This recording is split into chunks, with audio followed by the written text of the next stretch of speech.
Welcome to Indiana Sports Beat Radio, presented by Wow Food Group and Andy Moore Honda of Bloomington. Know your role and shut your mouth, you jabroni! Fires upfield into the end zone, and it's caught. Jelani Woods, touchdown! INDY! A 43-point night for Tyrese Halliburton. How do you like that, partner? Galloway drives all the way to the hole, throws it up, got it! Indiana's got their first lead of this contest. I mean, that's a goddamn winner right there. Now, from the Golf Club at Eagle Point Studios, here's your host, Jim Coyle. Hey, everybody, welcome aboard. It is Thursday here, coming to you from high atop the 18th fairway at the Golf Club at Eagle Point Studios, November 8th. I hope you're doing well, and I am, because you're with us, so it makes me smile. Welcome aboard. Appreciate you being with us as always. John, the producer, got his hands on the wheels to keep us between the white lines, and looking forward to Stephen Bardo joining us from the Big Ten Network. We'll get some basketball talk in, a little recap of the start of the season and what is coming forth. Tyler Smith from the Hoosier.com will join us. We'll cover some things there as well. Chris Denari as the Pacers season rolls on. How about men's soccer? I know everybody's not a soccer fan. They're just a fan of, say, IU or whatever. I have become a soccer fan, but it's not just, you have to be watching a team that you like, for example. And I get that. But watching last night's Big Ten tournament semifinals was awesome sports. First of all, both games were going on at the same time because they went a little long, and I was at the coach's show. Hell, I should have went over and straight to the men's soccer game. It was going on at Bill Armstrong Stadium at Jerry Yeagley Field. But first of all, Penn State and Ohio State. Penn State number 2 after Indiana claimed they had the number 1 seed because of the tiebreaker between those two who tied for the conference championship. Indiana was playing Michigan for a shot at the finals. Meanwhile, Ohio State and Penn State go to PK shootouts after 2 overtimes.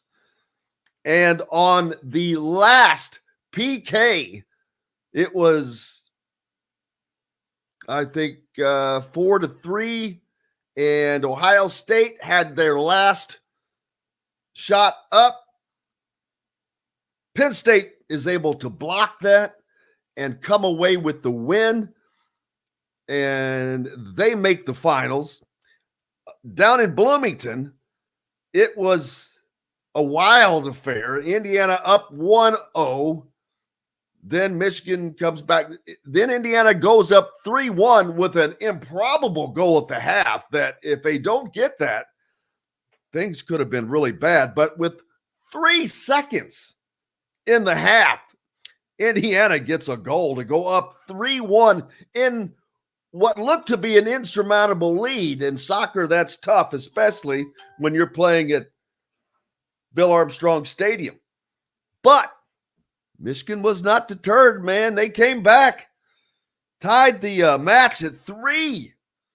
But Indiana, Malone and I don't have his name in front of me, so I don't want to butcher it. Goombalaya, I think. But he struck for the second time, I believe. Indiana wins 4-3. They go to the finals. It's number 1 versus number 2. Indiana in the finals for the 7th straight year. Shouldn't be surprising, as they've made about half of the Final Fours in the College Cups. And I really want Indiana to go to the College Cup this year. I'm being a little selfish because it is in Louisville. And it would be awesome to cover a national championship, first of all. It would be really awesome to do it right down the road. Oh man, that's at the Lynn Family Stadium. John, the producer, very, very familiar with that. John, you've been to many games there actually, and most of the time, that's actually where I really realized that soccer was what it is, John. But you mentioned that the Louisville has a team there, Louisville FC. Yeah, Louisville City FC. They play in the league below Major League Soccer, which is the USL, the United Soccer League. And the stadium they play in, Lynn Family Stadium, is a beautiful venue. And again, I know we say not everybody is a fan of soccer, Is this the first year for that? I can't remember, or first or second. I know it's pretty new. For the USL? No, the stadium itself. No, this is either year 2 or 3. It may even be year 4, if I'm being honest, because it opened. Oh, wow. It was supposed to have its grand opening right as COVID kind of got started. So this is. This is. I knew it was new. I believe it's 4th year. Then that's crazy to think it's been 4 years. That is wild. Yeah, it's a great venue. If Indiana makes it to the College Cup and you live in the Southern Indiana or Louisville area, that's a good event to get out to for sure. Oh, absolutely. Not at that stadium, but that team is where I took my daughter when she had first started playing soccer to a match, and she wasn't paying attention to the man on the moon any more than the man on the moon. And I'm sitting there watching it, and I'm like, whoa, wait a minute. These guys are just getting it, man. I mean, hard, sprinting, getting after it. And being up close, and you get a great appreciation for what's going on out there. It's a rougher sport than you think. But if you know the rules, it can definitely be fun watching those. If you didn't watch either of those matches last night and find them compelling, you're just a casual sports fan, which is fine. But wow, what great play that was. Congratulations to Todd Yeagley. 7th straight Big Ten final. 7 straight. Soccer's a major sport. 7 straight Big Ten tournament finals. That's called dominance. Not that I need to point out Indiana soccer has been dominant. They've been to, I think, 22 College Cups. I think there have been 50 College Cups ever. That's the Final Four. They've been to 22 of them. Get out of here with that. That's a number that's so dumb as far as crazy. But congratulations to Todd Yeagley. I got to be careful because every time I say Todd, the first thing that comes to my mind is Leary. And that's why I always pause. But congratulations, not just to Todd Yeagley, but the entire program. To do that year after year with different teams, this is not a portal program. Todd Yeagley recruits. He doesn't have 11 international players on his roster. If you look at his roster, I'd say the majority are from Indiana and the surrounding areas. Blows my mind. He adds in, a guy from Seattle or wherever. Got some great players, don't get me wrong. And Gumbale, I think, is an international player, but it's mostly homegrown talent, and it's mostly a program, a culture. You want to talk about culture? That is a winning culture because it is done with talent that is local, more, I guess, as local as you can get nowadays. So congratulations to Todd Yeagley. What an achievement, first of all. So, but number 1 against number 2, the 2 teams that tied for the Big Ten regular season title are going at it. The Big Ten goalie of the year, I believe, is on Penn State, and he appropriately got the save to put Penn State in the finals last night.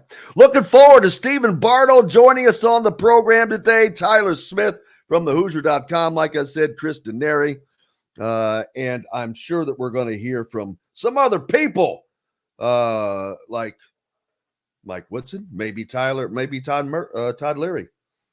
So how's everybody doing? Appreciate you hitting us up early and often on the Andy Moore Honda hotline. Don't forget it. Indiana Sports Beat Radio powered by Andy Moore Honda.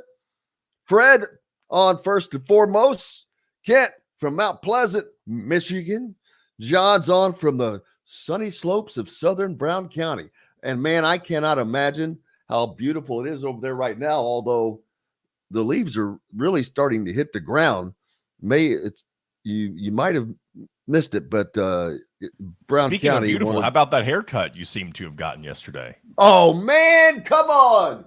I was hoping it would go unnoticed. Yeah, my man Gage. I went in, and it's the first time he had cut my hair, and I said, "All right, I'm bringing you a canvas."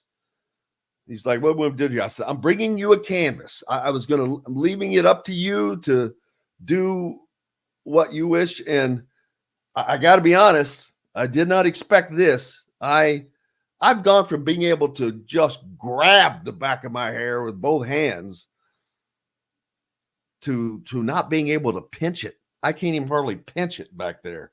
Wow, that's not what I was. Little shorter than I had anticipated, especially going into winter. But it'll grow back out. But thank you very much. Thank you for noticing. I guess I should say. Appreciate you. Bob on from Georgetown. How are you, sir? 5 lefts up and at it. Philip as well says Dusty May and FAU won last night over Loyola Chicago. Good way to open up the season. When does the men's soccer finals? Great question. And where is that? Since Indiana has the number 1 seed, and they're not playing it at a place like Westfield or where they have before. I am wondering or assuming if that game is going to be here. Need to look into my emails and see if we've got a report on that.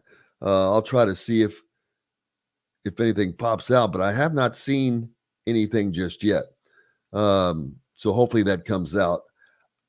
I'm thinking that game might be at Jerry Yeagley Field, but I'm not positive. And unfortunately, I've got to go out of town, man.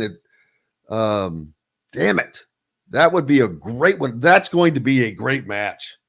I mean, a great match. You've got Indiana, who's an aggressive scoring team, against Penn State, who has the number 1 goalie this year in the conference. So if it is in Bloomington, I encourage you to get out and check it out, people. By the way, I have an answer for you. The game is very much. This Sunday, November 12th, at Armstrong Stadium against Penn State. There you go. That's what happens when you're the winner. I'm sure the time will be announced yet. Is it noon? Oh, noon. You've already got it.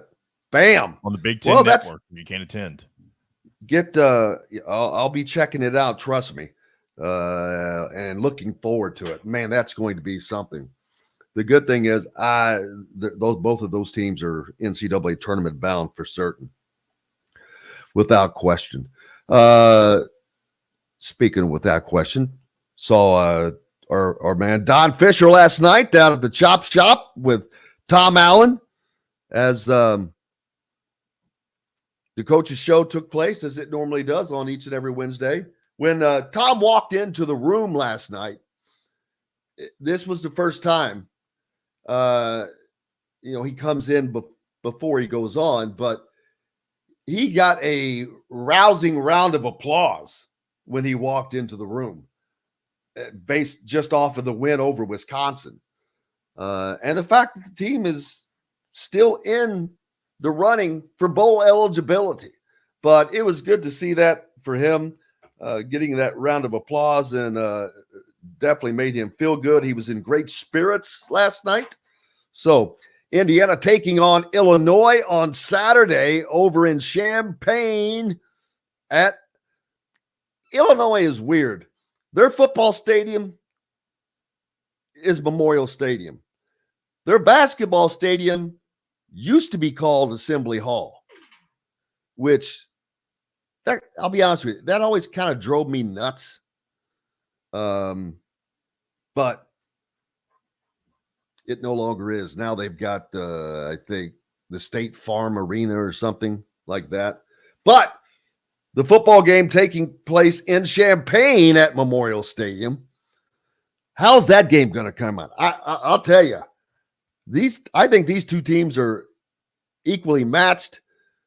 The biggest problem I see for Indiana is Illinois has an athletic quarterback who can run, and we've seen more than once what that can do to this defense that has played well against Wisconsin, played well against Penn State, but they have got to they're going to have to put a hold on Illinois. If not, bowl eligibility is out the window. It's a one-game tournament. Everything is tournament style for Indiana from here on out on the football side. You lose your season, it's basically over. And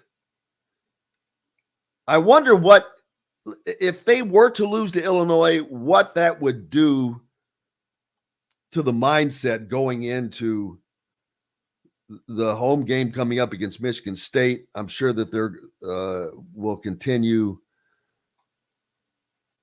playing as hard as they can. And then, of course, Purdue. That's Purdue. So, but the thing is, you've got so many transfers now on this team. I wonder how hard it is to get them to buy in and understand. There's guys that came from all over last year, from whether it's from Ole Miss or Texas Tech or wherever, Purdue. I mean, they'll be indoctrinated into it. I guess they already have been so much to the year, but we'll see. Hey, we've got lots more coming up. Up next, Stephen Bardo joins us. Looking forward to it. We're back with more right after this. We'll be right back to the Golf Club at Eagle Point Studios for more Indiana Sports Beat Radio with Jim Coyle, presented by Wow Food Group and Andy Moore Honda of Bloomington. In case I'm gonna go. Bardo did message me earlier, and I just confirmed the time with him. But in case he's late, I do have Woodson sound and a little bit of Todd Leary. Beautiful. It's beautiful, man.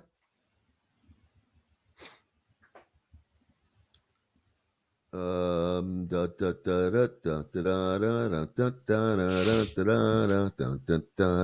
like me joining him where you can't see me? I know we tried that out a little bit during that segment. Well, I just like it because you don't use your camera. If you used your camera, that's what I mean. I think it looks aesthetically pleasing that way. I get it. And it also but I don't understand why you don't use your camera. I use my camera more often when I know I'm going to be involved with the show for the entirety. I do that, but then I also don't use it when I haven't showered yet. And that's one of those situations today. Dude, why do you think you see me wearing a hat a lot? Well, see, I never wear hats. I've never worn I do on a very rare occasion. I'm not wearing a hat now, but there's good reason for that. Well, it's not just that. I showered and got ready and did all that before the show. I know. Some days I do it, some days I don't. Well, that's what I'm saying. It's the same thing. It just depends on what's going on. I do the same, and that's why. But I don't. I put a hat on. Maybe I should. This is what our folks signed up for that are on. That's right. You learn the behind the scenes. You learn about our personal lives, maybe more so than you expected. Speaking of which, oh God, Dang it. I hate that. Quit doing this. But yeah, just in case Bardo joins late. And for those of you that, where is that stupid? I hate that. Where did it go? Where's our... Wait, hold on. Is he in Central Time? Does he know 8:50 means Eastern? Yeah, Okay. Dude, he's already been on before, so yeah. I know. I just didn't. He's only been on a few times. So I wanted to make sure. For those of you that are following on YouTube, make sure you subscribe, please. It blows my mind. The views that we have, we're grateful, but 60% are from unsubscribed people. Hit that subscribe button, folks. Do us a favor. While you're at it, go subscribe to my channel for the with the Out of Touch podcast. We're trying to get to 100 subscribers by the end of the year. We're going to do a live stream if we can do that. So, well, you know what? You haven't had me on, so. All right, here we go. 10 seconds. 244040, the golf club at Eagle Point in Bloomington. This segment is brought to you by the Chop Shop, home of the Indiana football and men's basketball coaches shows.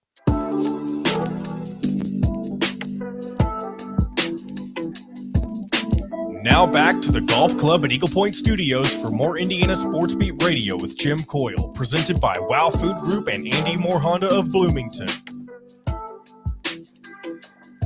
Welcome back. Indiana Sports Beat Radio here on this Thursday, coming to you from high atop the 18th fairway at the golf club at Eagle Point Studios. Looking forward to Stephen Bardo from the Big Ten Network joining us when he gets along. Indiana basketball back on the hard court on Sunday to take on Army. What is Army's mascot? Are they the Knights? They're the Black Knights, I believe. Okay. What is the irony? Indiana is playing back-to-back teams as they complete the recognition of Bob Knight, who recently passed. Both teams are the Knights.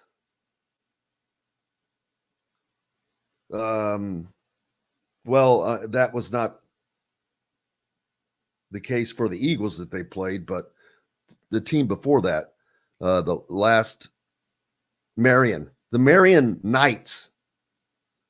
Now we have the Black Knights. So all the Knights are coming in to celebrate what Bob Knight accomplished, I guess. But how ironic is that? John Boy, you're the only person that I can talk to right now. Yeah, it is. I guess it is ironic, but it is interesting. I think Army may be one of the worst teams in the non-conference that Indiana will face this season. They're sub 300 in the Ken Palm, which I didn't realize how bad Army actually was at basketball. I don't know if that's been the norm recently for them, but this will probably be Indiana's one of their easier opponents early on, and maybe for the entirety of the season, I would think. Well, you just put the kibosh on them when you say that. I hate to do that. But hey, we say what we think on here. Michigan, oh boy, it's still happening, and the Big Ten has already put out sent the message that, hey, we're coming at you. So expect that. Michigan filed a 10-page rebuttal, I guess you'll say, as to why they should not be punished for so egregiously breaking the rules. And it cracks me up. First of all, they're saying that the commissioner doesn't have discipline authority. That's where we are. Now you've got a team in your conference who is say, well, you don't have authority to do this. That's how desperate they are for this team for this year. Because you know why? They know Harbaugh's gone. I guarantee you Harbaugh is gone after this season. And they also know that this might be their last shot for a while at the college football playoffs. When you change administrations, we've seen what happens. And to me, there's no doubt that that is going to happen. But it just cracks me up to the lengths of which they are going to. Not only this, the University of Michigan warned Big Ten Commissioner Tony Petitti about overstepping his authority and rushing to judgment, insisting Wednesday that he cannot discipline Coach Jim Harbaugh under the conference's sportsmanship policy for an alleged sign-stealing scheme that has rocked college football. Parts of the blistering 10-page letter sent to Petitti were shared with the Associated Press by two people that have seen it, spoke on condition of anonymity. The letter is Michigan's response to the Big Ten's notification, of course. Michigan said that the Big Ten cannot take the action if a formal decision has not been made where the rules were violated, one of the people said. And to act as if they don't have evidence is horse bleep. There's tons of evidence. You've got these schools that are showing ticket purchases. I think it is Ohio State that has video. And then there's the Central Michigan issue with them standing on the sidelines. Now it goes even deeper as word leaked on Tuesday of an LLC in Wyoming that has Connor Stalions and star running back Blake Corum's names on it. An LLC. But, of course, Blake Corum is just like Jim Harbaugh. I know nothing. I know nothing. Nobody seems to know anything at Michigan. And Michigan's letter said the conference should act cautiously when setting precedent, given the reality that in-person scouting, collusion among opponents, and other questionable practices may well be far more prevalent than believed. What they're saying is, hey man, there's probably other people doing it. That's their argument. There's probably other people doing it. That falls under, I wish I could think of something funny to say right now, but I can't. Harbaugh, who sent his own separate response to the NCAA, has denied any knowledge of this scheme, of course. And I love the fact that Connor Stalions has said, oh, no, nobody knew. No one knew at all. You were just doing this and then doing what with the information? Holding it onto yourself, building a folder for a book on signs sometime in the future? I'm pretty sure he shared his information with somebody, but yet nobody knows anything. So we got that going. They've got that going for them, which is nice. Michigan also noted that unlike NCAA bylaws, the conference does not have a rule holding a coach accountable for any misdeeds within a program. There's going to be some rule changes coming from this because of Michigan trying to find every way to escape punishment. And let me tell you, this is unprecedented. A school just absolutely fighting a conference like this. It's normally take your medicine. Take your medicine. Used to be our closeout song. But that's how desperate Michigan is, in my opinion. The NCAA investigation may not be done until well after the season. You know it's not going to be done until after the season ends. After the championship game. Hell, it won't be done in the next century, possibly. The only hope for college football fans is that Michigan somehow loses to Penn State. I don't think that happens because of what I saw Indiana do at Penn State. I don't know that Penn State's that good. Who has Penn State beaten this year? We know that Michigan has beaten no one, which, again, I don't understand. Why are they being lauded as this juggernaut when they've beaten absolutely no one? You know, and Oregon and Washington both. I've seen all of these teams play, and I've seen them play a lot. I've stayed up and watched these Pac-12 games. Washington is, you could talk about their defense. They give up points, but guess who they're playing? The number 2, the number 3, the number 5 offenses in the country. Michigan's not doing that. Penn State hasn't done that. Both of those are ranked so high defensively, yet they play no one. So, they're great against nobody. Indiana almost put 14 on them.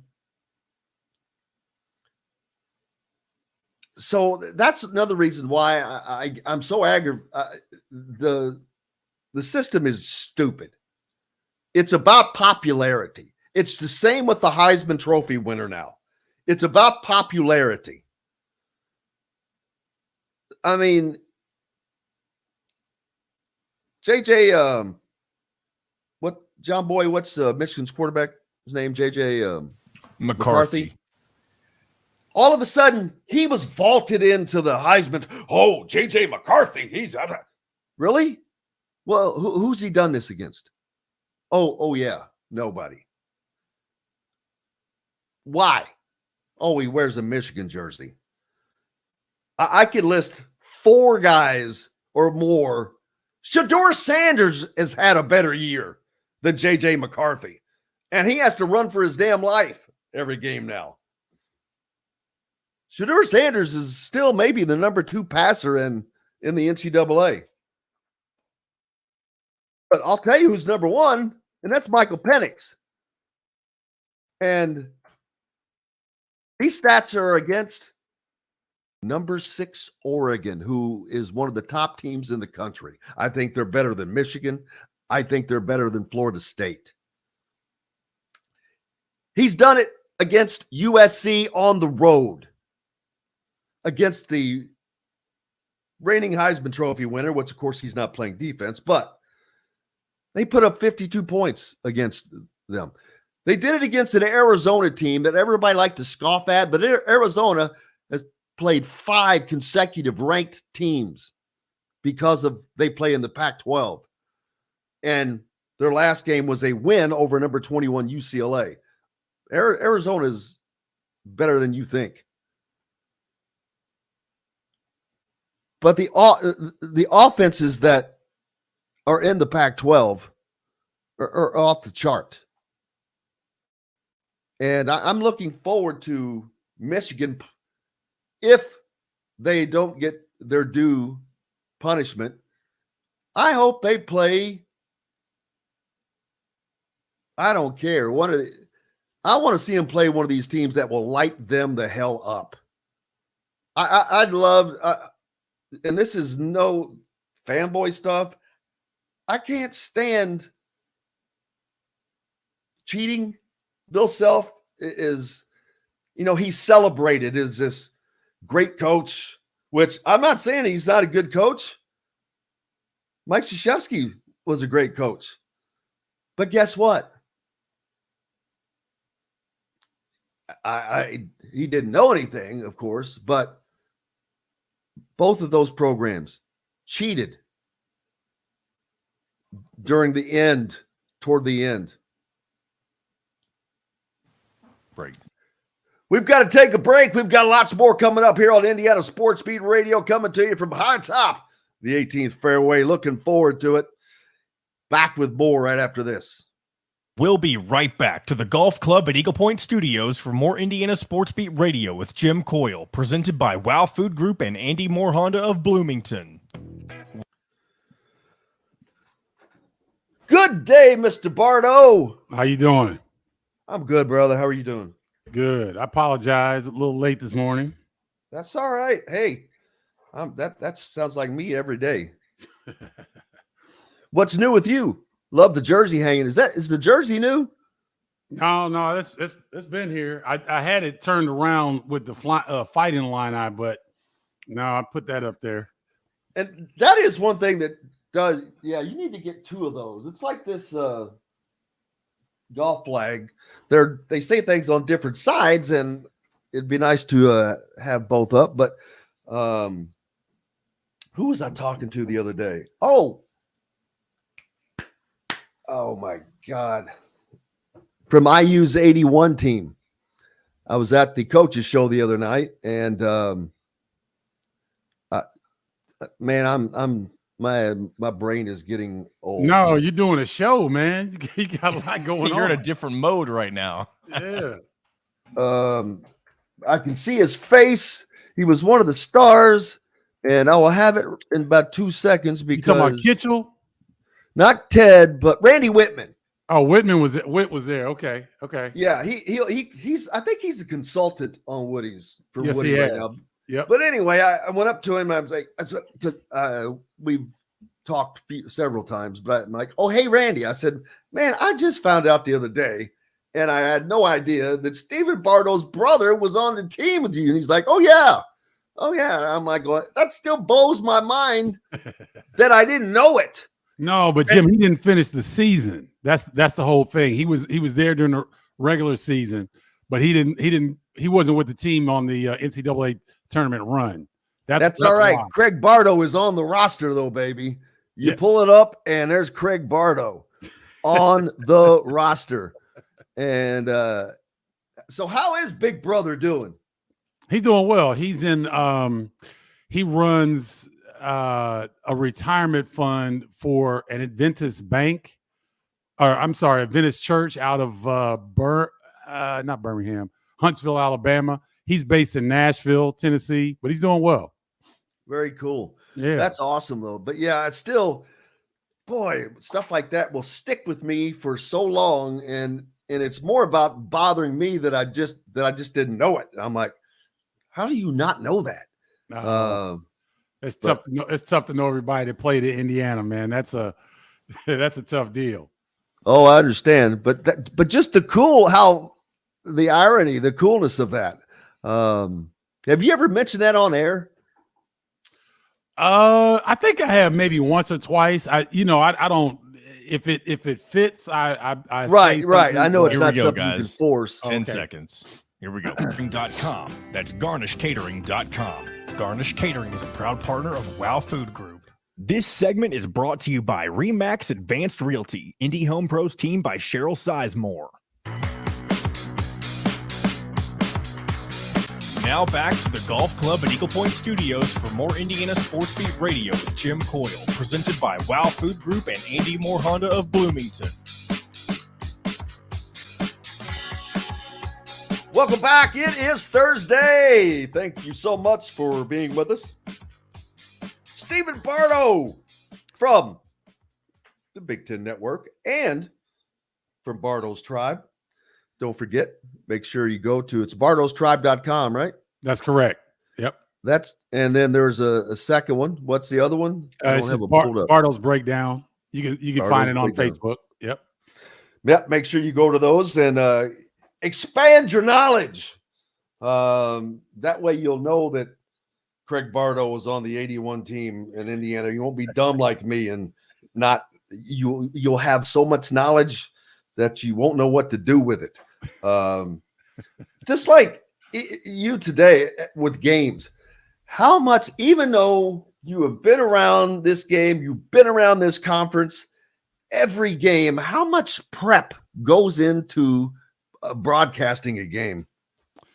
Oh, Jim, that's a great question. I mean, you try to catch the coaches' shows. You try to go back and look at the preseason media kits that the SIDs put together. You try to find the local beat writers and see if you can go back and look at all of the articles. Then, we try to have calls with the coaches. Then you go to shoot-arounds, and you're just trying to glean as much information as you possibly can. And so it's an ongoing process.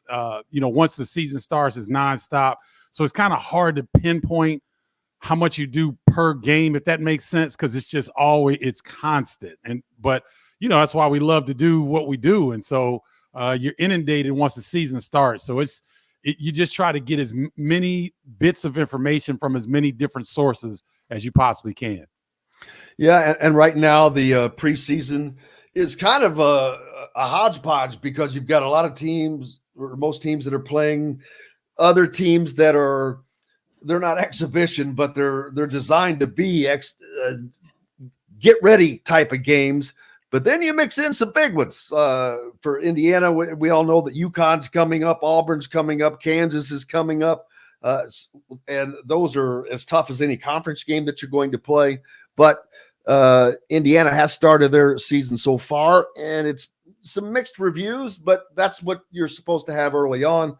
Then the last game, Mackenzie Mbako didn't have the best game, and people kind of start going a little crazy. It's like, dude, he's a freshman.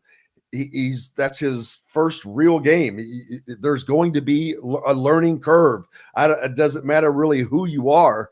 There's always a learning curve, and he's included in that. Not that because Todd Leary continues to say he is one of the best shooters he's seen come to Indiana in quite some time. Yeah, the thing is, I think that everyone this season in particular was a little bit thrown off by the high level of exhibition games that we saw leading up to the regular season. So I think that gave people a sense of a false sense of, okay, these guys are in midseason form, and they're not. It's still November. You saw Michigan State get popped at home now by a very good James Madison team. They're very good, but historically, that's Tom Izzo's first home loss in November in 29 seasons. So that was a great reminder that we're very, very early. And so McKenzie is going to be fine because his elite shooting level there's not many in the country that can shoot the ball as well as he can. And so he's still getting adjusted to the speed of the game. Yes, he's a 5-star recruit. Yes, he was a huge get for Indiana, but he's just like every other freshman. Cohen Carr at Michigan State, Dre Gibbs Lawhorn at Illinois. They may show flashes of brilliance, but they're still freshmen trying to get adjusted to the speed and strength of this game. And I think a big part of that is not just on the offensive side. It's on the defense. It's making that mixture of playing that high level of defense and mixing that in back with the offense. You've got to be up on both ends, and that speed you talk about, man, their head has to be on a swivel right now on the defensive side. It is, because generally players as talented as McKenzie in high school, they're not asked to play a ton of defense, and it's a rarity that you have a freshman that understands defensive principles. That's the biggest part. What people really don't understand, they think that you have to have offense to get on the floor at the college level. That's not it. You've got to be able to defend to get on the court at the college level, because defensively you might be able to score 10 points, but if you're giving up 14 points on the other end, you're going to lose. And so that's the thing that is the most difficult part. So consider this, Jim. You're coming up to a level, and it's not just you're coming to college. You're coming to Indiana, and you're coming to play for a coach in Mike Woodson that demands You understand defensive principles, coverages, and the way that they do things defensively. And so McKenzie's still trying to remember what the heck is the defensive shift this time down the floor, let alone being in tip-top shape, let alone having his legs to get under him on the offensive end when he gets his number called. So it's a lot for freshmen that come into college basketball that star immediately. That's we've grown accustomed to seeing a few of those, but that's the anomaly. That's not the norm. Yeah, and it's not just him. There's everybody, because you have to do that within the team structure on top of that. That's right. It's not just you're not out there just one-on-one. That's right. So there's so much going on with that. Well, back when you were a freshman, you played on some good teams in Illinois. What do you remember about being a freshman? That I was going to drown. You get so much thrown at you. And remember, guys, you still got to go to class. You got to study. You got to do well in class. You have to attend class. So you got to work out. You got to lift. Yeah. It's not like you can just wake up and then chill until it's time to go to practice. No, you got to wake up. You got to make sure you eat. You got to get to class on time. You have to be attentive. You have to, my dad was a college professor. There was no excuse for me not to be engaged in class.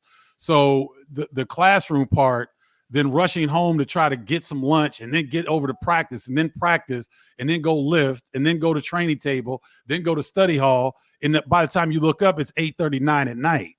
And then you still have to study. And then you got to get down and then try to get up and do it all over again. It's a grind, and it takes a while to get yourself into the rhythm. Like Jim, I'm 55.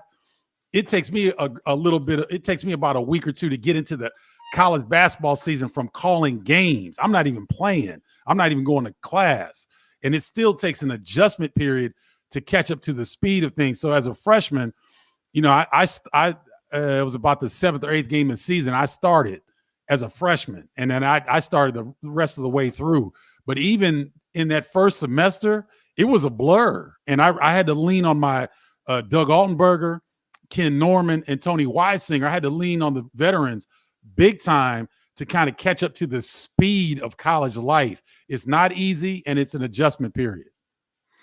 Absolutely, and especially here in the preseason, because you mix in, like I said earlier, you've got games where they may be against lower level teams. I hate to call them that, but then you got to quickly step up all of a sudden. And you think the game's going fast, but the good thing about playing some of these teams, even Marion, which was an exhibition game, those dudes were small, but man, they were fast. And Indiana was like chasing them around nonstop.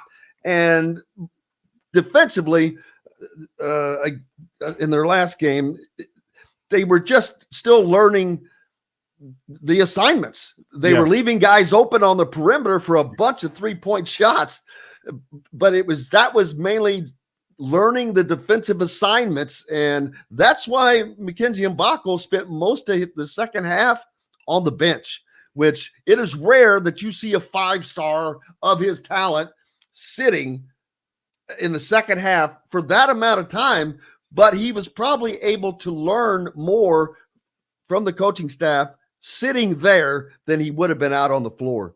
I agree, Jim. And had I not gone to practice and watched the body language of the Hoosiers in the preseason, I may have been a little concerned, but I'm not concerned because Mackenzie is a super young man.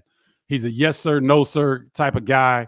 I'm sure it didn't feel good sitting on the side, but he can be there with the coaching staff and some of the veterans and watch what's going on. They can point certain things out to him.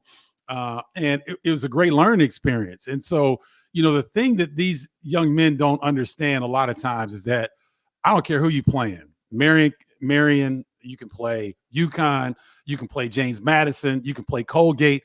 These dudes are on scholarship for a reason. They can all play. They may not have the size that Indiana has, but these players can play. And generally, when you're playing teams from a Sun Belt or a Big South or Missouri Valley Conference or someone like that, they're generally older. And so you're going up against players who are 3-4 years into their programs, or they've been transfers at other situations. So they come into these early games with a little bit of an advantage over freshmen from Power 5 conferences because they understand how to run their stuff.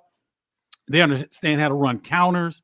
They watch if McKenzie is up too high on the line in terms of trying to deny his guy the first pass. They'll cut back door on him. Those are all little intricacies that these older players understand that freshmen, even 5-star freshmen like McKenzie, they just don't have knowledge of yet. It's coming, but it takes time to understand that. And so I think that was a good thing that McKenzie was on the bench for the majority of the second half because he's got to learn what the level of expectation is day in and day out.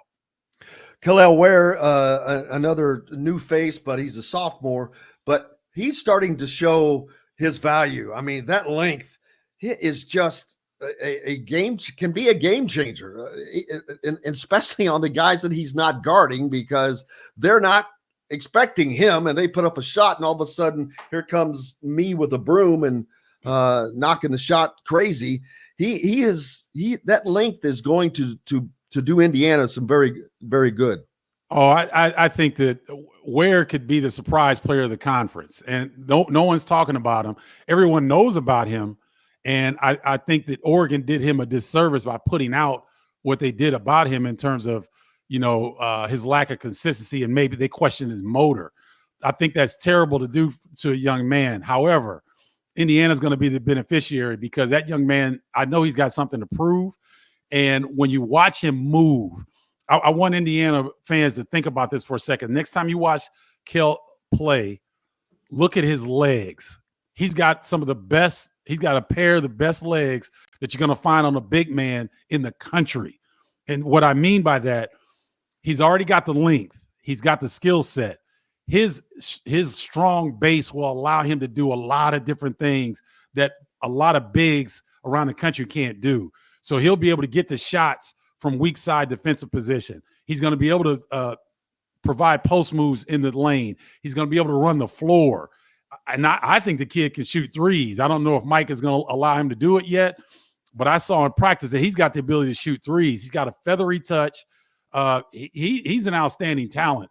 And if defensively, if he can lock in on that end of the floor early, man, that changes the game for the Hoosiers in terms of competing with the elite. And we'll find out soon because he's going to match up with Donovan Clingan, one of the best bigs in the country out of UConn. And Indiana will know, and Kel'el Ware will know early where he stands among the elite. Yeah, that's going to be exciting to see. This weekend in the Big Ten, you've got a matchup with number 9 Tennessee coming to Wisconsin. Wisconsin, one of those teams that's in that what I call the group. The group are teams that are not named Michigan State and Purdue, Ohio State, Wisconsin, Indiana, Illinois. That's Maryland. The group, because I don't know where any of those teams are going to finish. Wisconsin, one of those teams that will see that they're going to get tested against number 9 Tennessee this weekend, and also Texas A&M goes to Ohio State. So there's 2 early tests for those teams. Oh, those are fantastic. I'm on the Tennessee-Wisconsin call. I'm really looking forward to that because of the way that Tennessee performed at Michigan State in that exhibition and the skill level that Rick Barnes has. But if the listeners and viewers were able to watch or see the results from Wisconsin's first game, when is the last time that the Badgers have scored 105 points? So it took 2 games. It would exactly. take 2 games. Exactly. So Greg Gard, and I had the benefit of interviewing him in the pre-season. He said that they were going to get up and down. They're going to press a little bit because they need to generate offense. And so you see AJ Storr came in, and I believe he had 22. Chucky Hepburn had 20. They had 4 or 5 guys in double figures. So I don't expect them to score 105 against a very staunch defensive team in Tennessee. But I do think that this is a different Wisconsin team that you're going to see. They're going to get up and down a little bit more than we've seen in years past. They've got the personnel. Chucky Hepburn has dropped weight. I think he's a little bit quicker. Tyler Wall is healthy. Stephen Crowell was coming off a tremendous finish last year. So this is a Wisconsin team that's going to be a little bit different. That's going to be a great game to watch. And then a lot of people think Texas A&M is a dark horse for a Final Four run. So Ohio State will have their hands full, and their young team will get tested. Scotty Middleton looked good in their first game. He's probably going to be the impact freshman because he's a two-way wing that can go. And then Thornton and Roddy Gale Jr., Felix Akpar, that very talented sophomore class, will get tested against a very, very talented Texas A&M team. So these are two great games early in the non-conference slate for those two Big Ten teams. Make sure you catch Steven's call on that game. That'll be great. And Bardo'sTribe.com is where to go. Steven, appreciate you, my friend. Look forward to it next week. Thanks a lot, Jim. Thank you. You betcha. Have a great day. Hey, we've got more coming up here on Indiana Sports Beat Radio. Tyler joins us next from thehoosier.com right after this. We'll be right back to the Golf Club at Eagle Point Studios for more Indiana Sports Beat Radio with Jim Coyle, presented by Wow Food Group and Andy Moore Honda of Bloomington. In the All right. All right. Man. Morning, Tyler. Good morning. How are you? What's Good. up? Sorry I missed you the other day. I was prepping for that pregame, so I was over there. Then I got there at literally as the game was starting. And I was surprised that Mason, I'm like, Seth was sitting and he said, "Oh, Mason went upstairs." I'm like, who goes up there on purpose? But he says he can't see down there. And I'm like, I get it because those damn students stand right. It's not a great setup, even though it's much closer. Yeah. I'm on the end. It helps. But yeah, just a little rise would be great. Yeah. Yeah, it's still probably preferred if he goes up, I would go over, but whatever he wants to do, Army game, sit in my spot. I can't make that one, unfortunately. That's one of the few I can't make. Well, damn it. It's all right. I'll have somebody sit there to make sure that somebody does. Yeah, I won't be there. Let's see. You've got the preview. What else you want to talk about?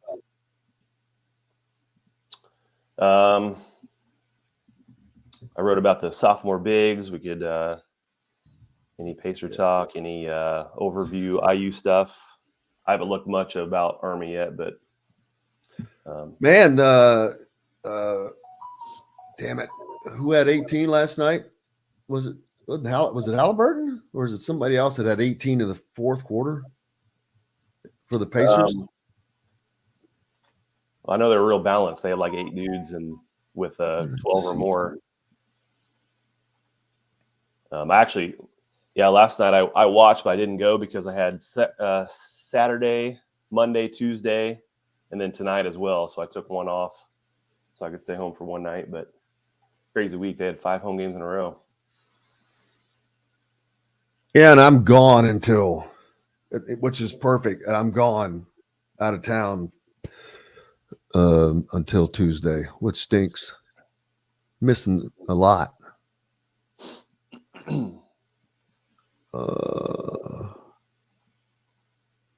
What is that?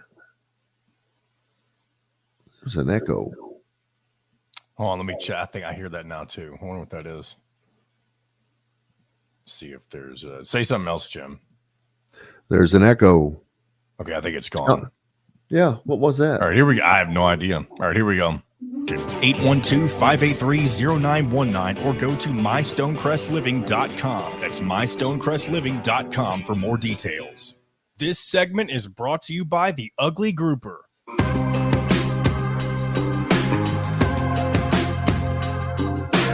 Now back to the Golf Club at Eagle Point Studios for more Indiana Sports Beat Radio with Jim Coyle, presented by Wow Food Group and Andy Moore Honda of Bloomington.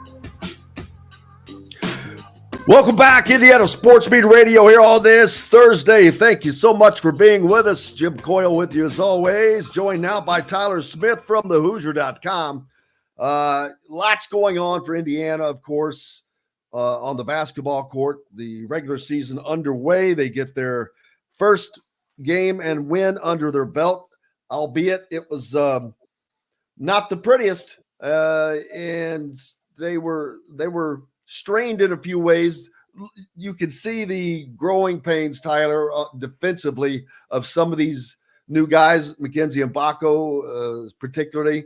The defense is something that they've got to get a handle on, but also CJ Gunn and Caleb Banks, mentioned by Mike Woodson, that you've got to get a grasp on this defensively, and you cannot allow good teams to have the wide open threes that they have been giving up, because the teams are playing right now, they can just dominate on the inside, which they have done. The only thing that these teams are getting right now is from the perimeter, because that's the only thing they can do. But they will play teams like UConn that have a much, much better toolkit, Kansas, etc. So they have to get a handle on this defense and kind of quickly. Yeah, we expected some growing pains, but as you mentioned, the schedule gets mighty difficult here pretty soon. So they got a couple tune-ups coming. We mentioned over at the Hoosier that Florida Gulf Coast wasn't your typical season opener. A lot of times they're playing teams in the 300-something Ken Pom. They were like 150 and returned a lot of players from last year. Obviously, their coach had won in Assembly Hall before, so knew it'd be an early test. Good thing they were able to come out on top. But you mentioned those two sophomores. That's such a key to this season if they're really going to play with the depth that Mike Woodson wants to play with and that he believes they have. Those two guys are going to have to figure it out on both ends. Yeah, scoring wise, they you have a piece up on the Hoosier.com right now in regards to those guys. 28 points between them, and just the presence that they have, especially Mikel Ware, of his ability. He's got so many different things that he can do. He can step out and he can hit the three. He can block shots, just alter shots. Just being in and around that area, and obviously he can score points, which is huge for Indiana. Indiana hasn't had that maybe ever.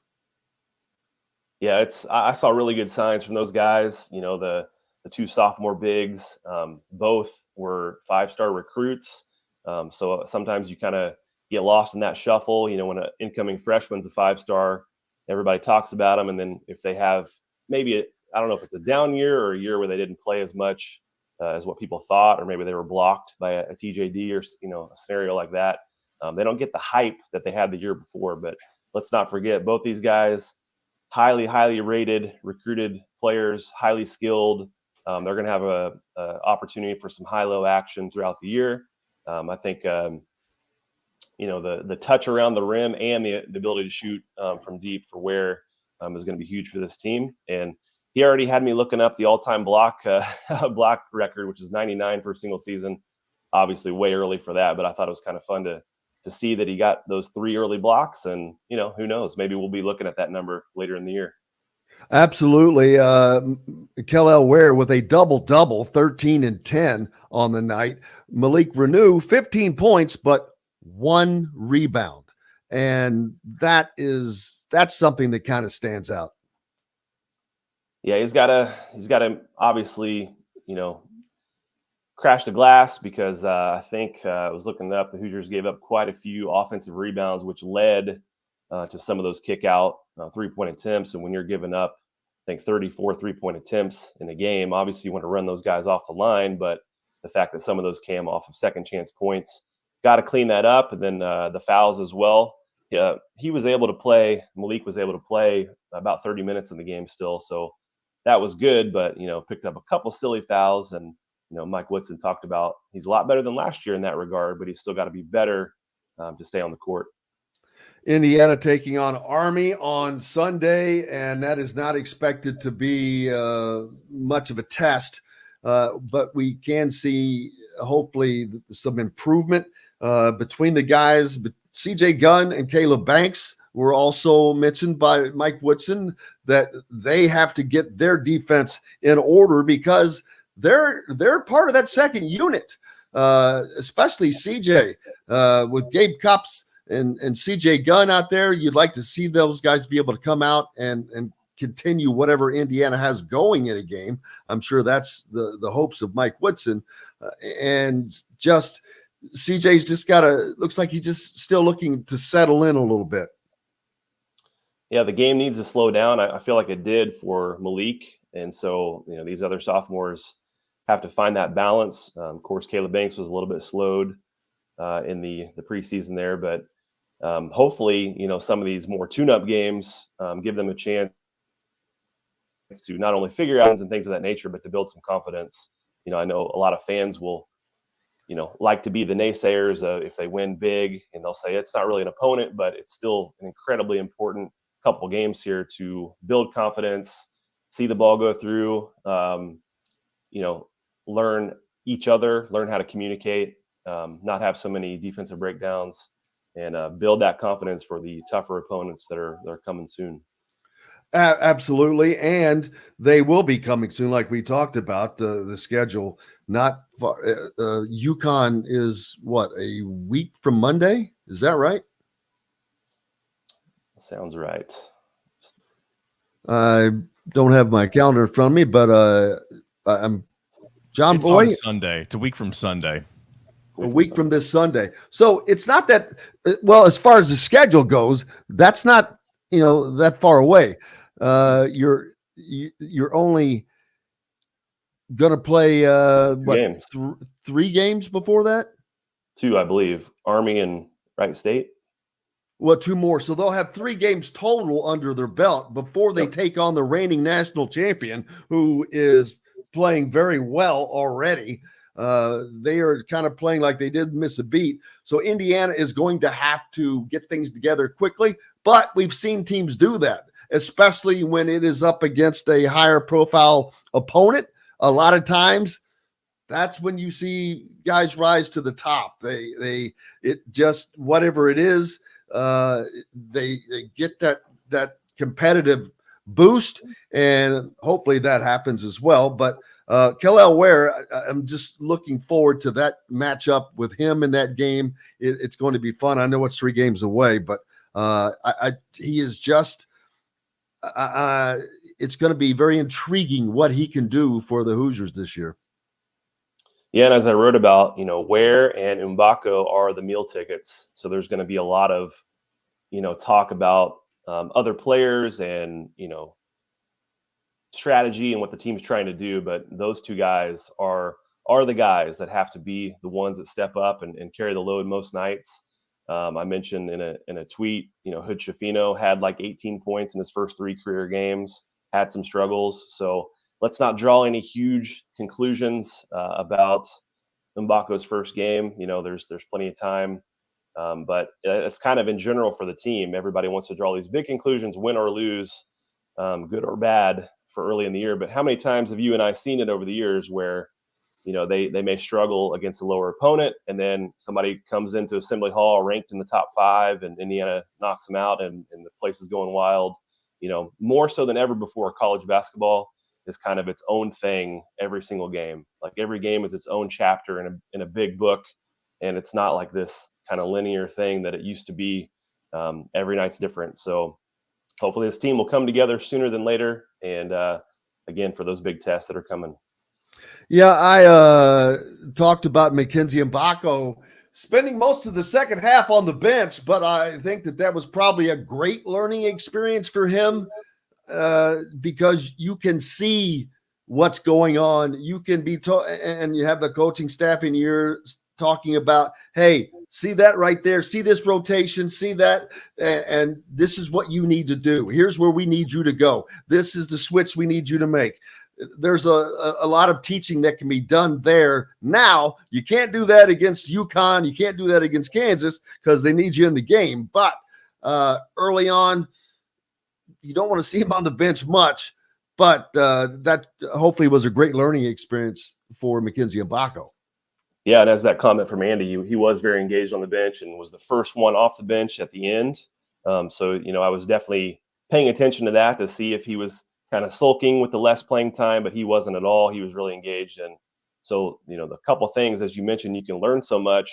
One of the things you can also learn is if you're not playing well, it doesn't matter what kind of rating you had or the hype around you. We need production. So there's that, but also the learning to see it all happen. And I just love the fact that he was engaged and, the first one off the bench when the horn sounded for the win. So Indiana has a few more games coming up before the schedule gets real, and that's exactly what they need. But they have the talent. Everybody is in love with Gabe Cupps, and with good reason. He played better than you should be able to expect him to play, to be honest with you. He played like a coach's son. He played like a veteran. He is not, the moment's not too big for him. The game's not too fast for him. And even if there's a slight difference there, I don't think it's going to take him any time at all to get caught up on that. He is just, and everyone, I've seen so many people, how long before he's in the starting lineup? Not going to happen. But it's not going to happen because, in essence, then you're bringing in a starter off the bench. So that way you're always having that caliber of a player out there. So, and then Indiana going with that 3-guard lineup, if you will, that was probably the best offense they had all night. Yeah. Huge fan of Cupps. That's, I mentioned also on the site when everybody was upset about losing Flan, which I know is a big loss. There was some hype about possibly getting him. And I'm thinking they got a guy that's probably going to be here 4 years that is fully capable. And by then he'll be a sophomore and possibly ready to take the reins of the starting lineup. But whatever they add recruiting wise or in the portal, hopefully Cupps is here for all those years. He's got a chance. I mean, you can see it even in the preseason. He's got a chance to be one of those, Hoosier legends that's here. And, not to put too much pressure on the kid, but you can just see the way he plays. And as you mentioned, no moment's going to be too big. Some of the comments I've seen is he going to be able to handle some of the more physical play in the Big Ten, some of the more physical guards? I think he's going to be fine. He's incredibly smart. He's been tested a lot already in his basketball career up through high school and now. So Hoosiers have a good one. And again, even if he is a 6 man, he could play starters minutes most nights. So that's a luxury. Yeah, he's a guy that just his basketball IQ is just a little bit higher, it seems, and that's not a knock on anybody else. That's just because his is just higher, and that's a great thing. And he's relishes those moments, it seems already. That's a guy you're going to have for 4 years. So that should make Indiana fans very, very happy. Dabney says the thing about Cupps is he's one of those dudes that is like that fly that won't go away in your face on defense, pestering opposing players. Yeah, that's kind of what I think Todd Leary said the other night. And you'd like to have 5 of those guys on the floor at all times, but he's one of them, so that's great to see. Indiana taking on Army next. That is a game, like I said, should not be much for Indiana, and they should be able to get a win and hopefully for the fans improve on the defensive play. Make sure you follow Tyler Smith. Make sure you go to thehoosier.com. Tyler, what's coming up next for you there? Oh, we've got a lot. We've got a great team who's ready to rock this season. A lot of intriguing storylines with this team. Instead of just maybe focused on 1 or 2 guys, there's like the entire roster. There's a lot of fun storylines and to see how it develops. So we'll definitely preview. I think I'll have the preview on Wright State, and we'll be at that one to cover that one as well. Hopefully Indiana will be 3-0 after that night, but we'll see. I haven't dug into Wright State too much yet. That's a name, at least a school name that you kind of hear in the tournament at times. So we'll see if they're a test for Indiana, but a lot of good stuff coming. Absolutely. Tyler Smith from thehoosier.com. Thank you, sir. Make sure you give him a follow. We're back with more Indiana Sports Beat Radio and Chris Denari right after this. We'll be right back to the Golf Club at Eagle Point Studios for more Indiana Sports Beat Radio with Jim Coyle, presented by Wow Food Group and Andy Moore Honda of Bloomington. Thank you, sir. Appreciate you. Yeah. And I'll try to give you. I'm running so ragged today, but like I said, I'll still try to give you a call so we can get caught up. Cool. All right, brother. Thank you very much. Thank you. You betcha. All right. What is this? CSC. I don't know what that is.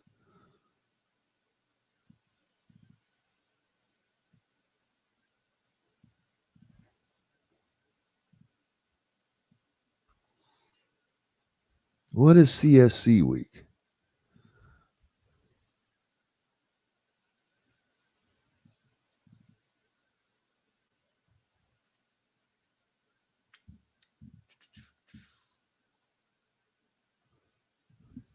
College sports communication. Oh.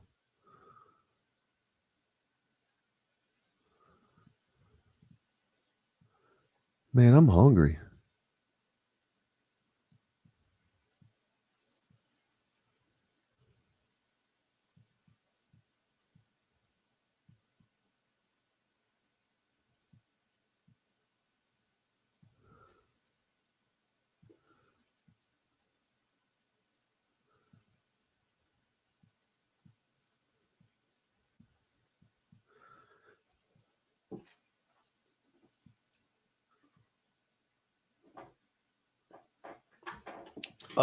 Chris. I'm here. Hello, Good sir. morning. Good morning.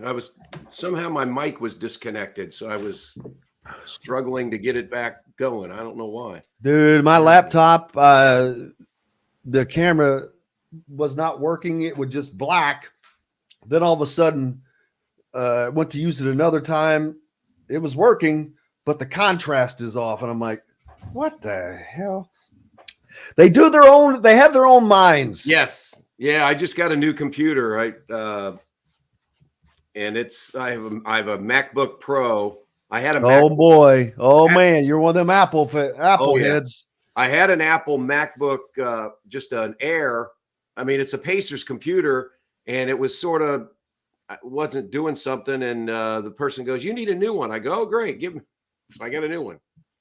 Oh, perfect. Love it. That's how it always should be, right? Yep, absolutely. Pacers. How about Yeah, lead number one offense in the NBA right now. Yeah, I predicted that. All right, here we go, guys. Or pick out a tomahawk steak or a grouper filet and enjoy it cooked to perfection in Chop Shop Steakhouse. Chop Shop Market and Table, a part of the Wild Food Group, is your butcher, baker, and fish house, no matter where you live. This segment is brought to you by Reynolds Family Dentistry in Sellersburg.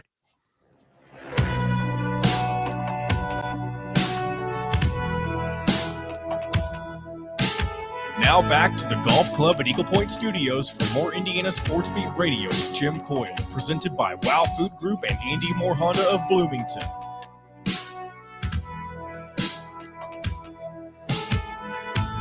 Welcome back, Indiana Sports Beat Radio, coming to you from the Golf Club at Eagle Point Studios, brought to you by our good friends down at Sellersburg, Reynolds Family Dentistry. Go see Dr. J for that championship smile. Chris Denari, the voice of the Pacers, joins us now. And what are you part of the scoring for the Pacers? Because everybody else seems to be. Tell you what, this team can put a lot of points on the board. We've seen it. Scored 152 on Monday against San Antonio. Last night, 134.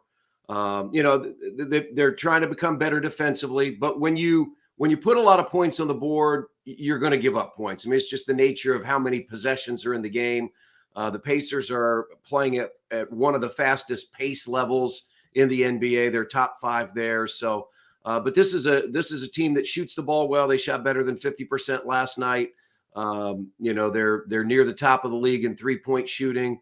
Going into last night's game, they had 6 players shooting 40% or better from 3. Went down a little bit because they didn't shoot the 3 as well last night. But It's been good to see. And I like the way they've rebounded. You know, a week ago, you go to Boston and you get blown out. You give up 150 points. You come back and get a win in the first in-season tournament game against Cleveland. And then on Saturday night, Jim, you sort of give one away. You've got a late lead. Charlotte hits some shots and you lose. But they've come back with 2 nice wins against Western Conference teams, Utah last night, San Antonio on Monday. And tonight will be a big challenge because it's the final game of a 5-game homestand, second night of a back-to-back, though it is at home. You've got Giannis and the Milwaukee Bucks coming in tonight. So should be a great night at Gainbridge Fieldhouse. It seems, 7 of the first 9 are at home, and that can be good and bad from the standpoint that it's good. It gives you an opportunity to win home games, but I've said this, especially in the NBA with as much parity as there is right now, it's hard to just string wins and wins and wins together. And you feel like if you don't win games at home, you're giving one back. So I think tonight's an important game. Milwaukee has been pretty dominant in this series, though the Pacers did win one of the games last year. So tonight will be an interesting measuring stick for this team. Yeah, and as I look down, I mean, of course, Tyrese Halliburton is the guy we expected, but as of right now, he's averaging 23 points a game and 12 assists per game. Yeah.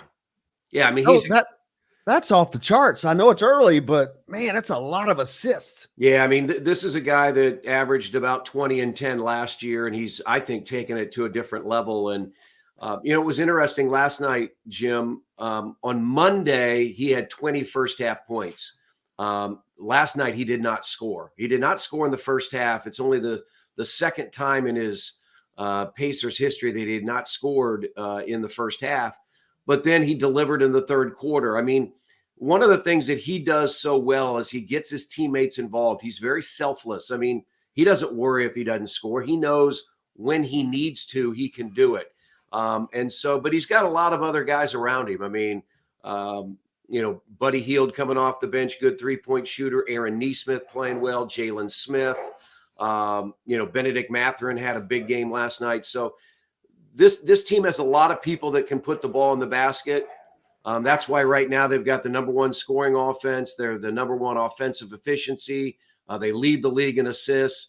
So I think the thing that they're really focusing on is, can we get a little better defensively? Jim, they don't have to be great defensively. Just as I said, this is a team that's going to play in a game with a lot of possessions. But if they can be more like they were in the fourth quarter last night, they held Utah to 20 points.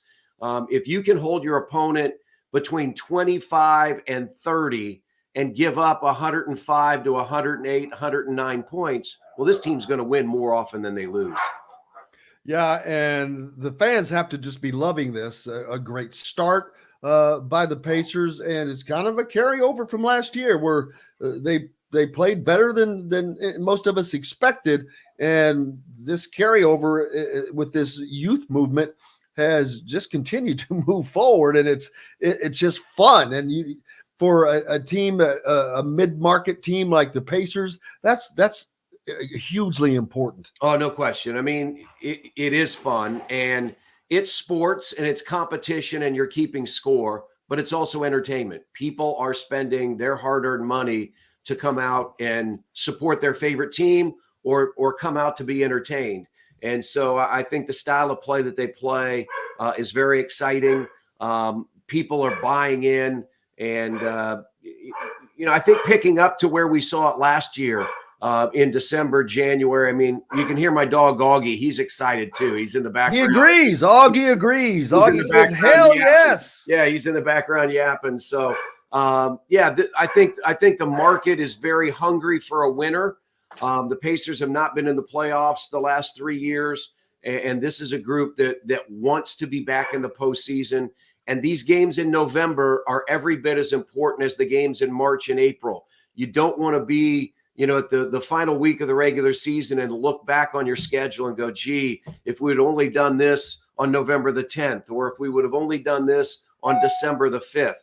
A lot of people say, well, gee, the NBA doesn't start really, and I don't pay attention until Christmas. Well, that may be the case for some people, but these games are hugely important when you consider what you want to accomplish at the end of the year. Yeah, and the game tonight against Milwaukee, you want to, or not tonight, but Thursday. Yeah, no, this is tonight. Thursday. Shit, Yeah. it is tonight. Yeah.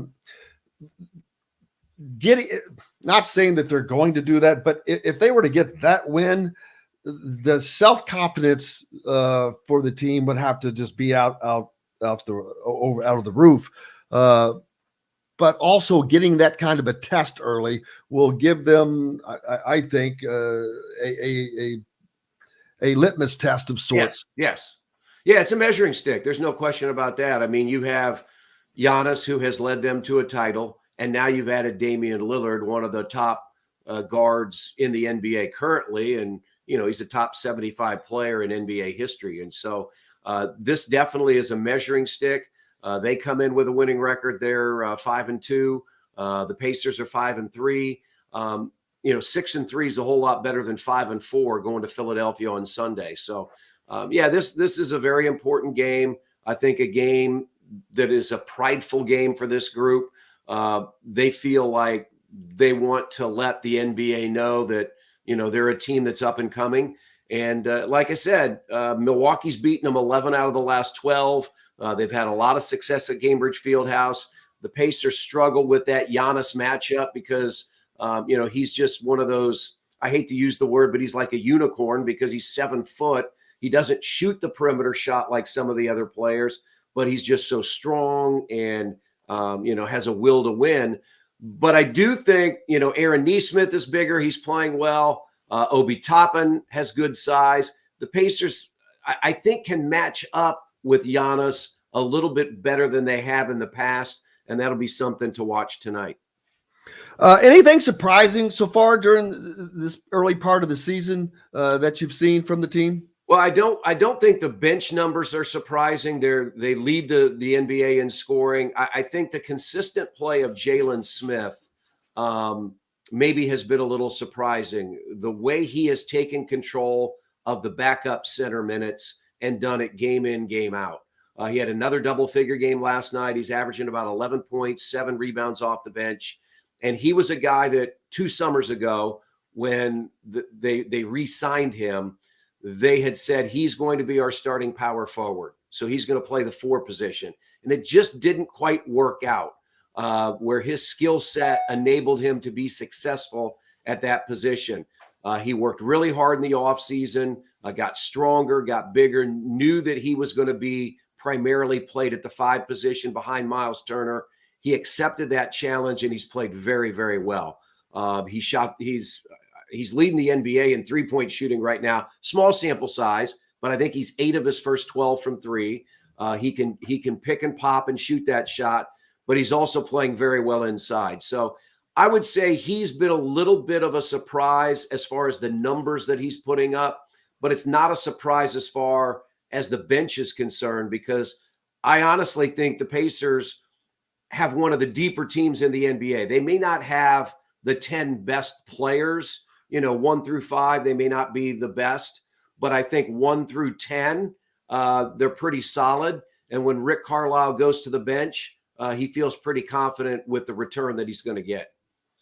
I know that this is not in your purview right now because you're not working on it, but I want to switch gears for just a second and get your take on what's going on with Michigan and the sign stealing scandal. Again, I know this is not something you're covering or whatnot, but just as someone who is very knowledgeable in sports, this is kind of, we've seen things happen before with like Bill Belichick and the Patriots, but this seems to really be taking it to a way different level.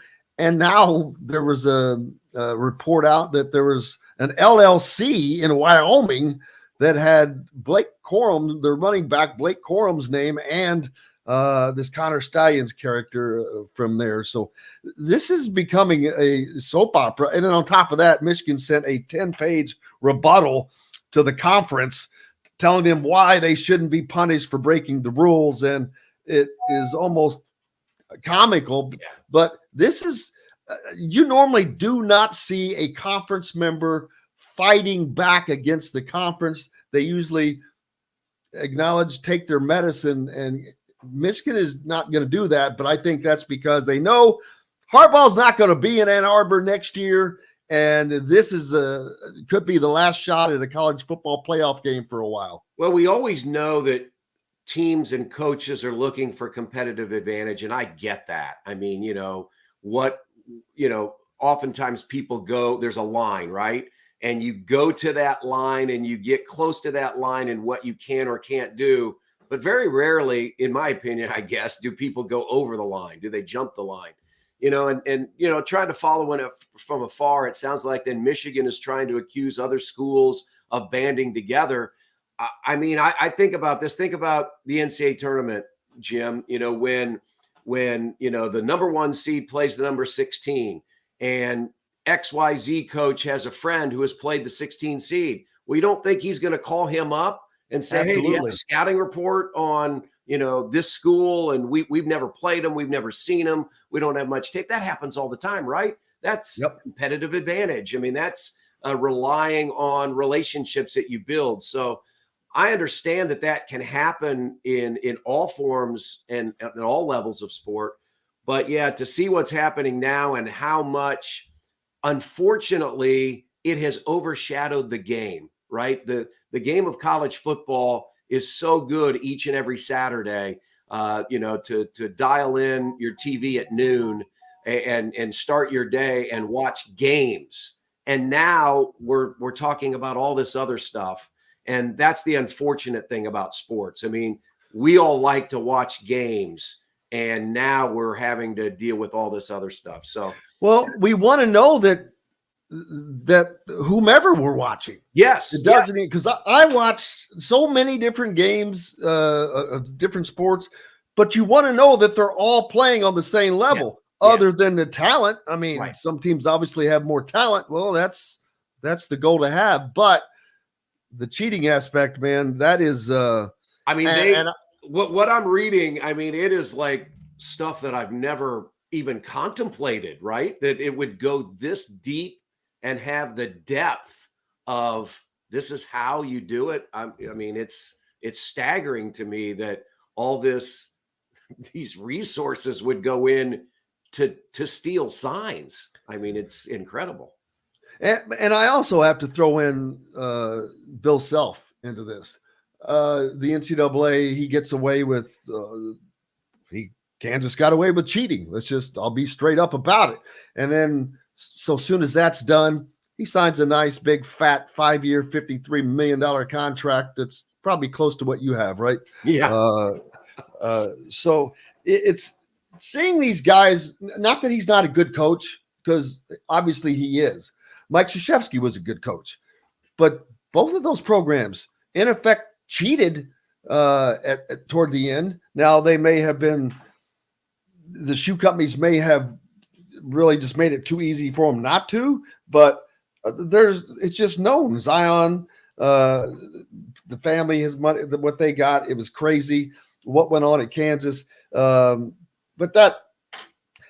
it's like the NCAA just said, okay, well, we've made all this stuff legal now, so it's too hard to fight it and yada, yada. And the NCAA, who's going to rely on them to do anything now because of their record, which is unfortunate. College sports, different from pro sports, when they hand out, when a professional league hands something down, it generally happens. Yeah. College sports has not had that. And that's incumbent upon the NCAA, which oddly enough is the presidents of the universities. So it's weird that, you're responsible for your own safeguarding, but they're not doing it.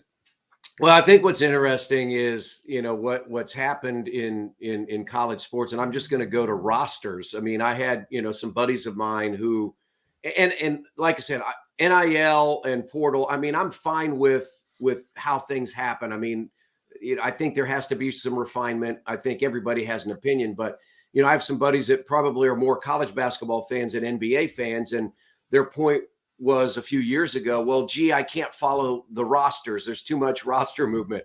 And I laugh now, Jim, because I look at the Welcome to your world. Yeah, I look at the NBA and go, yeah, there's free agency, but I look at the Pacers roster from this year, and the bulk of it is the same as it was last year. And then I look in state, and there's nothing wrong with it because that's the way it is right now. And I look at Mike Woodson's roster and Thad Matta's roster, and it's been totally turned over through the portal and college free agency, if you will. So I'm one of those that I still love the game.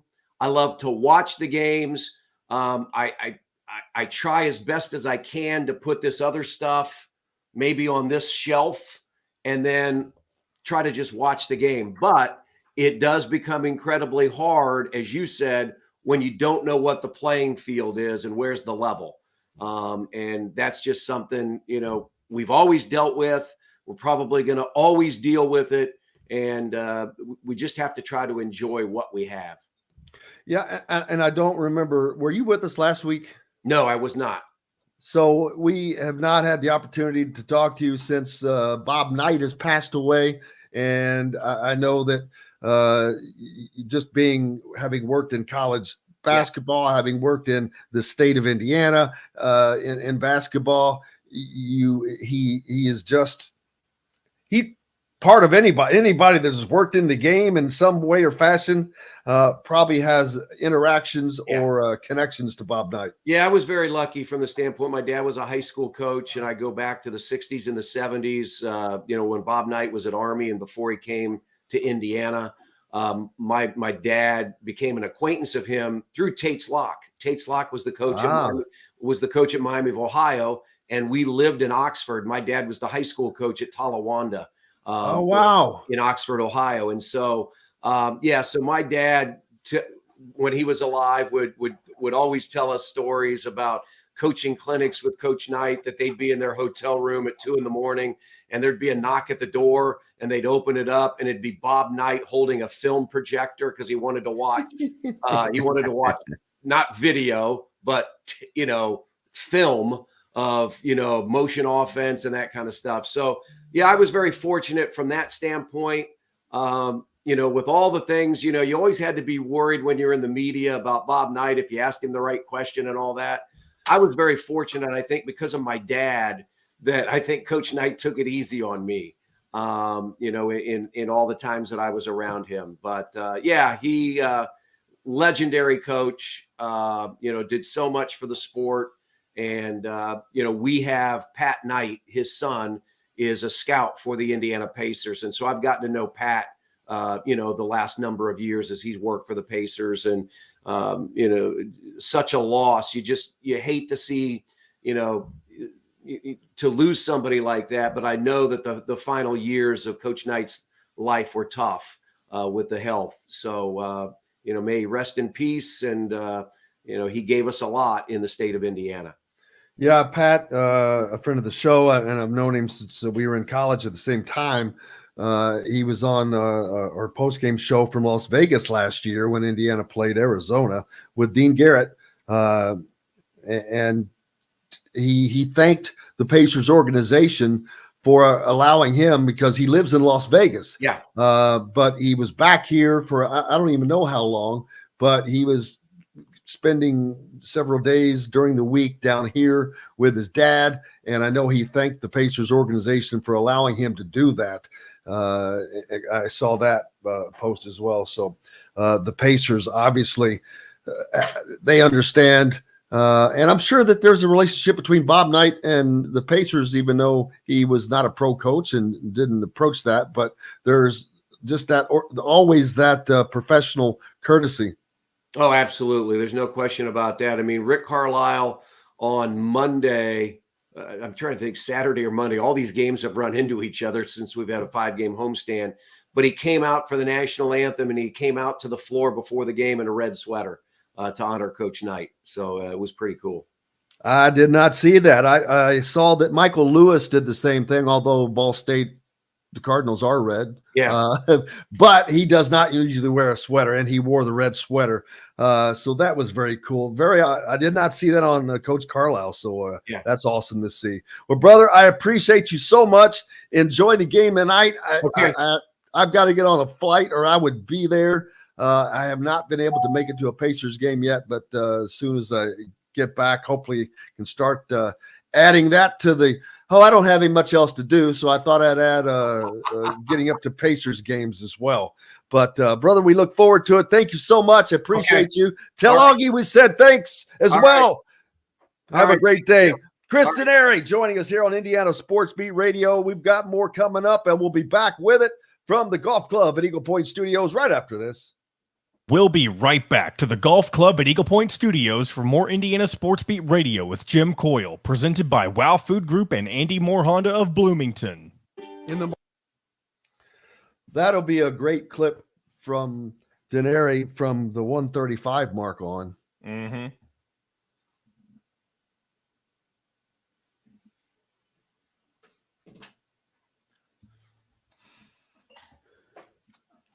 All right. Man, I got screwed in the – I wish this was Festivus. I got a lot of problems with you people. I got screwed in the college pick'em, and somehow I have two – I can't delete this stupid thing. I've got two going now.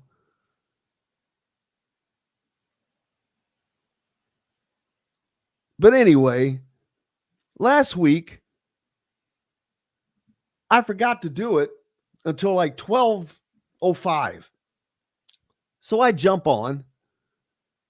Well, they locked the damn game. Excuse me. They locked the games out, the noon games. So I did not get to pick the first three games, which I would have correctly picked Texas. I would have luckily correctly picked Ole Miss. I don't know what I would have done on Notre Dame Clemson, but that would have been 2 out of 3 wins at the least. That hurt. That hurts. Mm-hmm. And because of that, Pete Clausen, I am exactly that much behind him now. And I can't catch up. I mean, those are games you just can't make up. Yeah. Unless you just win out. This week, Michigan, Penn State. Who you got? I'm taking Penn State, and I wouldn't have said that if there wasn't a scandal going on. I just think there's too much noise and no bull crap. They don't give a but they do though. I mean, their playoffs in the back of their mind are on the line. You know what I mean? Oh, but I don't think that it's affecting the players. I really don't. There ain't no way of knowing yet. They haven't played since that stuff came out. They were on a bye last week. I'll tell you, here's another hard game. If this game was not in Ames, Rutgers at Iowa. Iowa is 7-2, and Ames is Iowa State. You mean Iowa City? Oh, Iowa City. Thank you very much. They have to be the worst 7-2 team in college football. Who is Iowa? Yes. They're awful. Here we go. 10 seconds. Timer call 812-824-4040. The Golf Club at Eagle Point in Bloomington. This segment is brought to you by Bubba's 33 in Clarksville and Evansville. Pizza, burgers, beer.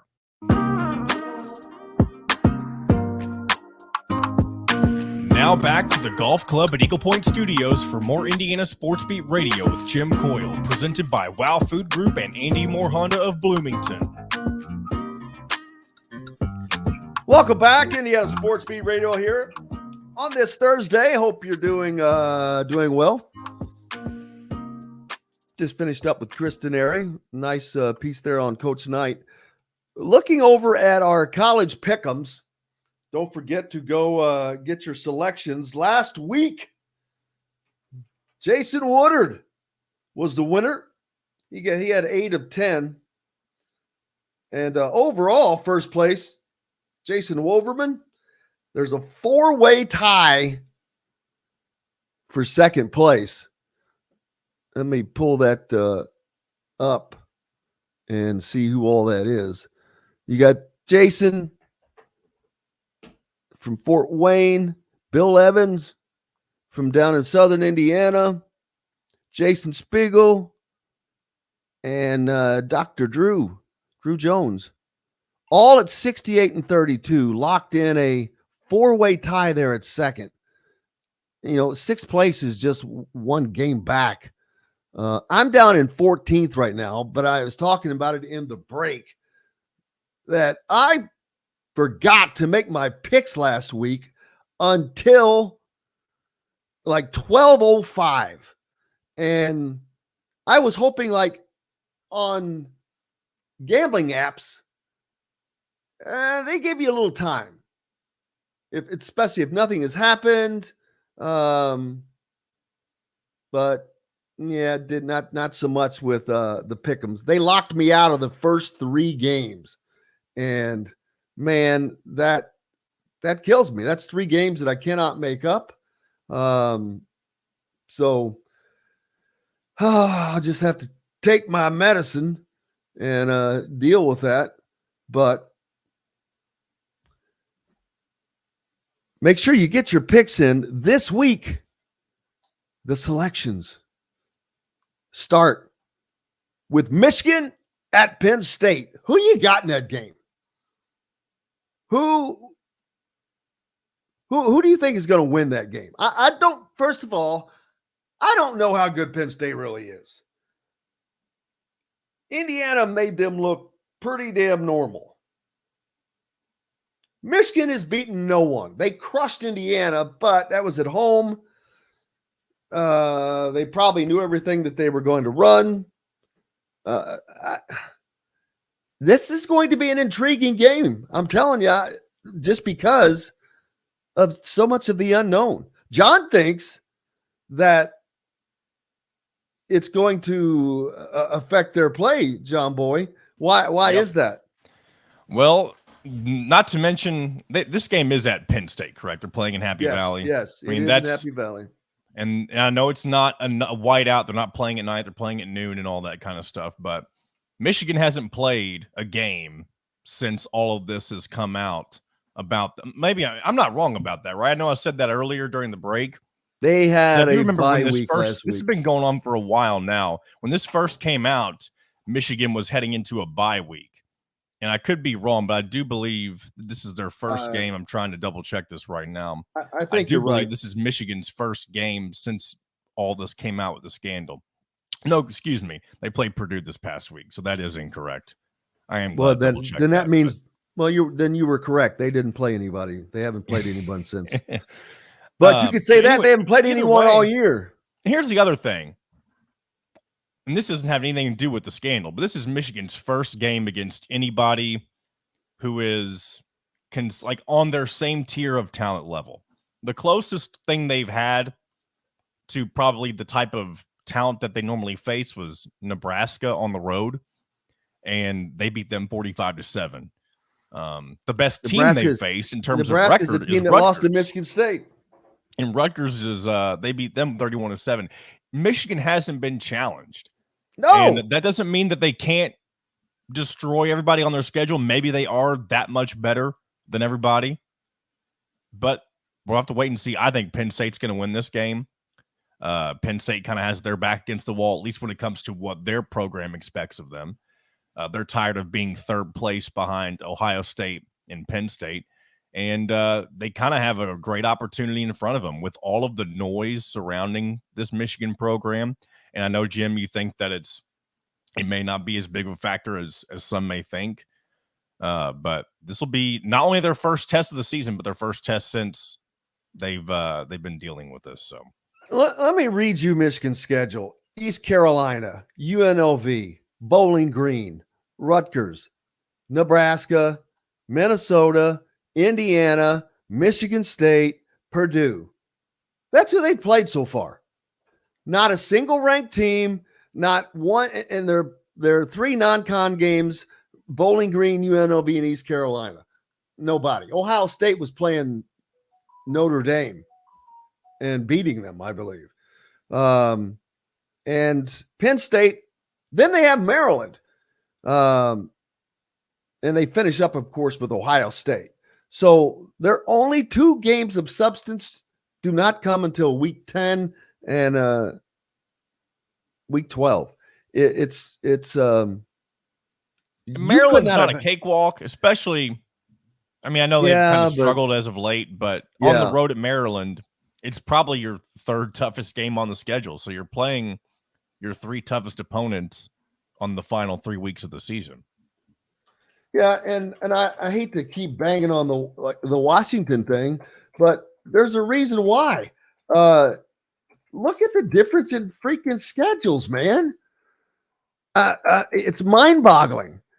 Washington has played against Boise State, which they beat 56-19. They played Tulsa, which they beat 43-10. They went to Michigan State and beat them 41-7. Then they played Cal, which they beat 59-32. Then they had to go to Arizona, who they beat them 31-24, and everyone was giving them crap about it.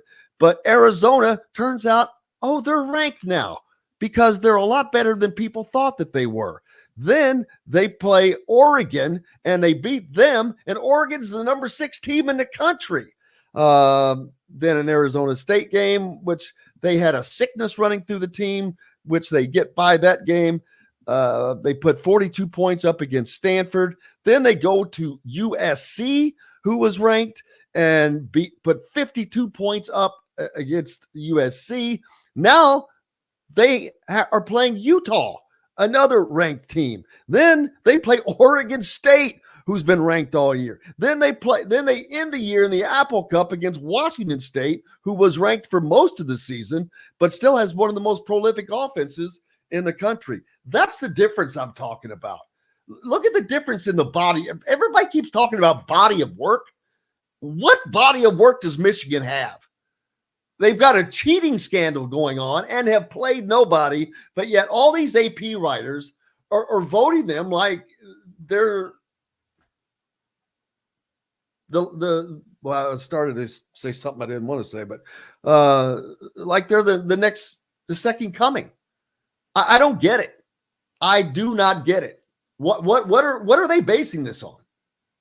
I would love to have an AP writer on. I'm going to work on that. I'm going to get somebody on that's an AP writer, and I want them to tell me why on God's green earth can you look at even Oregon. Oregon has had a better year to me than Michigan has.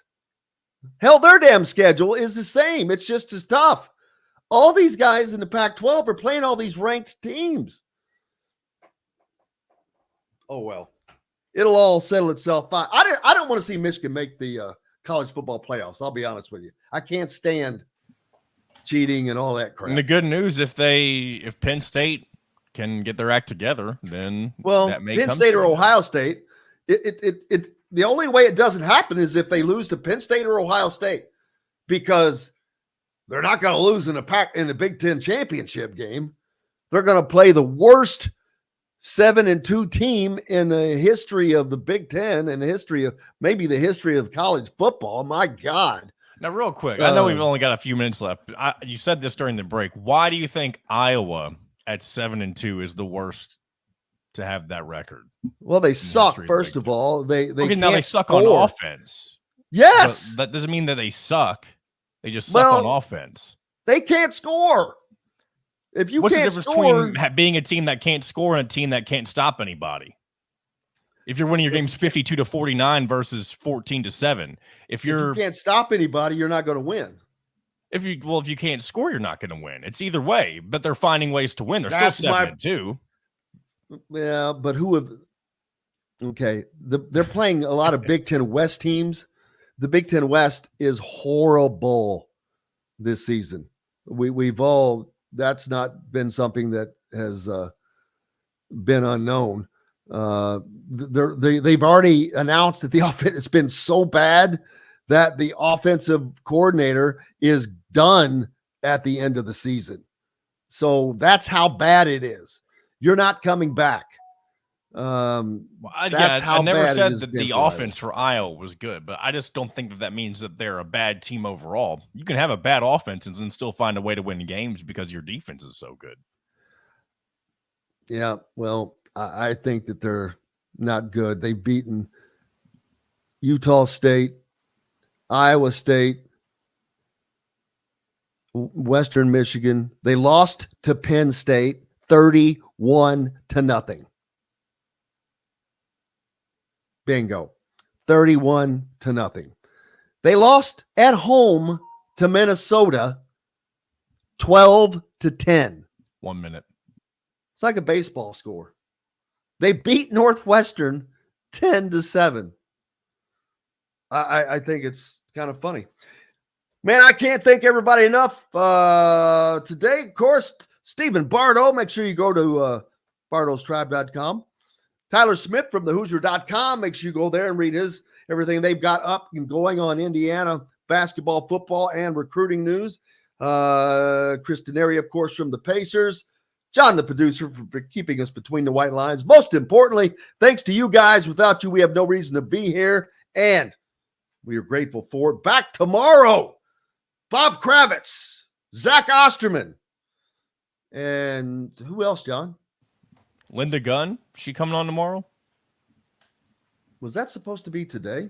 I don't think so. I thought it was Friday. Oh, you know what? You're right. Linda Gunn tomorrow. Great call. Thank you. All I have to do is look at the schedule that I designed, and I'm not looking at. Linda Gunn's going to join us tomorrow. She is a certified agent, CJ Gunn's mother, and that's what we're going to be talking about with her. Looking forward to it. Hey, thank you guys again. Can't thank you enough. Until tomorrow, I'm Jim Coyle. I will see you on the radio.